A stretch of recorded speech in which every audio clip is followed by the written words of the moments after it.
La historia del pueblo de Israel nos relata cómo después del liderazgo de Moisés y de Josué, el pueblo de Israel tuvo una serie de líderes llamados jueces, los cuales fueron apareciendo en un patrón que se repetiría. El pueblo caía en pecado. Dios mandaba juicio. El pueblo volvía a Dios y pedía por su ayuda. Y Dios mandaba así un juez que los libraría de sus males, y que después gobernaría hasta el final de sus días. Después de los llamados jueces, vendría el periodo de los reyes de Israel. Por otro lado, la religión de los cananeos era contraria al Dios de Israel.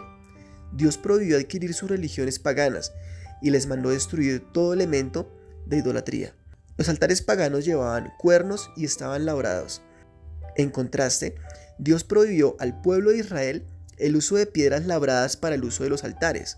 Debido a la historia de desobediencia del pueblo israelita, se han encontrado ejemplares de altares israelitas ilícitos, labrados a mano, además de otros elementos paganos usados por los israelitas. Podemos remontarnos, por ejemplo, a la historia de Gedeón, en donde Dios le ordenó destruir unos objetos de idolatría que su padre tenía. En cuanto a los sacrificios humanos, se daban en Canaán y en Fenicia. En Egipto no se realizaban, pero después de la partida de Egipto, los israelitas se vieron influenciados por estas costumbres. Y en la Biblia se nos relata como en Jueces 11:31 al 40, el juez Jefté promete sacrificar al primero que lo salude después de llegar a la batalla. Lastimosamente fue su propia hija. Esta práctica estaba prohibida por el Dios de la Biblia.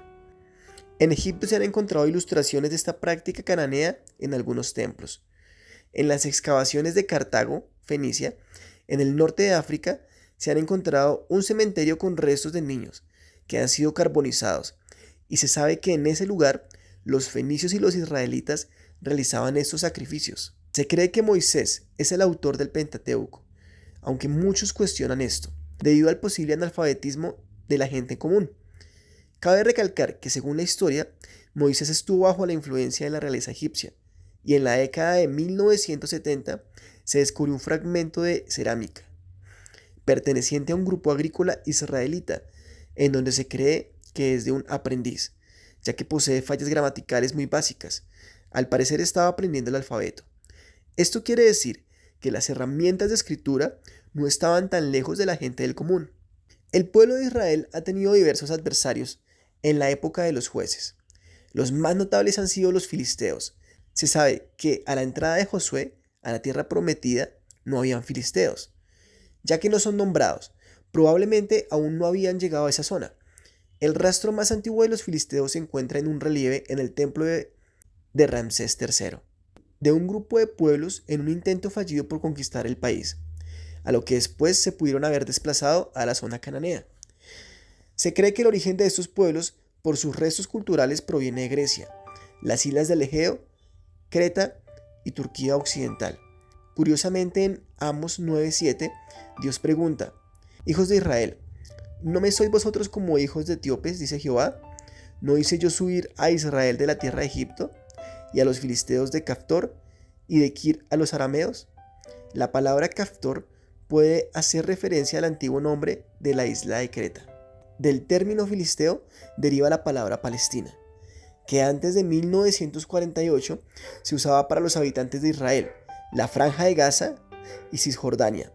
Actualmente se usa la palabra palestino para referirse a los árabes que están en esta región, en el sur de Canaán, como es la Franja de Gaza, de lo cual la arqueología ha logrado encontrar restos de los filisteos.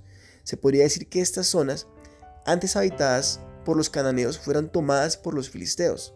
Después del tiempo de los jueces, llega el de los reyes de Israel. El primer periodo es el de la monarquía unida, siendo el primer rey Saúl de la tribu de Benjamín. Saúl murió a manos de los filisteos y esos lo expusieron, colgando su cuerpo en una muralla, según el relato bíblico.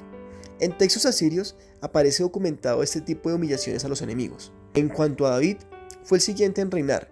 El relato de David y Goliat para muchos suena una historia fantástica, aunque hay varios relatos de enfrentamientos entre humanos y gigantes en diversas culturas, y resulta bastante interesante que el nombre de Goliat es un nombre real y era usual en el territorio filisteo y de origen no semítico. También cabe recalcar que el arma que usó David era un arma letal y usada por otros en batalla.